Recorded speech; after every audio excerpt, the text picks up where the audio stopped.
పవన్ కళ్యాణ్ గారిని తలక మాసిన ప్రతి ఎదగడం కోసం ఆయన మీద దుమ్మెత్తిపోయాలనేటువంటి ఆలోచన చేస్తా అనేక రకాలుగా మాట్లాడతా మేము తెలంగాణలోకి అడుగుపెట్టనేమని చెప్పి మాట్లాడుతున్న సవటలందరికీ నేను ఒకటే తెలియజేస్తా ఉన్నా భారత రాజ్యాంగంలో వాక్ స్వాతంత్రపు హక్కు ఉంది.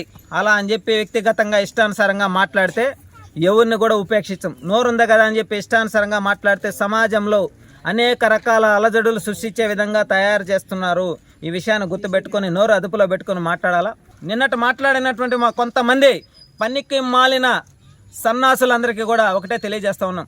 పవన్ కళ్యాణ్ గారిని మాట్లాడే ముందు ఈ రాష్ట్రంలో పొట్టి శ్రీరాములు లాంటి మహానుభావుడు పుట్టినటువంటి జిల్లా నుంచే మాట్లాడుతున్నాం. మేము ప్రతి ఒక్కడు కూడా బడికి పోయి చదువుకున్న ప్రతి ఒక్క జ్ఞానికి కూడా మనం స్కూల్కి వెళ్ళంగానే ఒక ప్రతిజ్ఞ చేస్తాం, భారతదేశం నా మాతృభూమి అని. అటువంటి భారతదేశంలో పుట్టి రాష్ట్రాలను విడగొట్టే విధంగా, కులాలను వెలగొట్టే విధంగా, మతాలని రెచ్చగొట్టే విధంగా మాట్లాడేటువంటి సవట సన్నాసులారా, జ్ఞానంతో చదువుకున్న తెలివితేటలతో మాట్లాడండి. అనవసరమైన విషయాలు రెచ్చగొట్టే విధంగా మాట్లాడి ఇది నా రాష్ట్రం, అది నా దేశం అని మాట్లాడకూడదు. దేశం భారతదేశం అంతా మనది, మనమంతా భారతీయులం.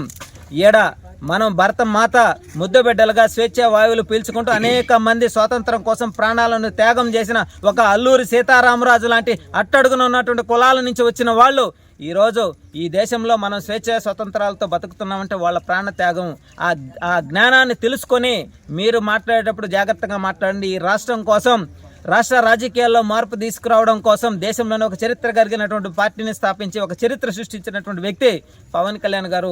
నిస్వార్థంగా పేదల కోసం, పేద గిరిజనుల కోసం, గిరిజన తాండాల్లో చీకట్లో ఉన్న వాళ్ళకి వెలుగులు నింపి వాళ్ళకి రహదారులు వేసి వాళ్ళ జీవితాలు, వాళ్ళ బిడ్డలు బాగుండాలా, చదువుకోవాలనేటువంటి సంకల్పంతో ఆయన రెల్లి కులాన్ని స్వీకరించి ఈరోజు రాష్ట్రంలోనే ఒక చరిత్ర సృష్టించినటువంటి నాయకుడు, ఒక్క మగాడు పవన్ కళ్యాణ్.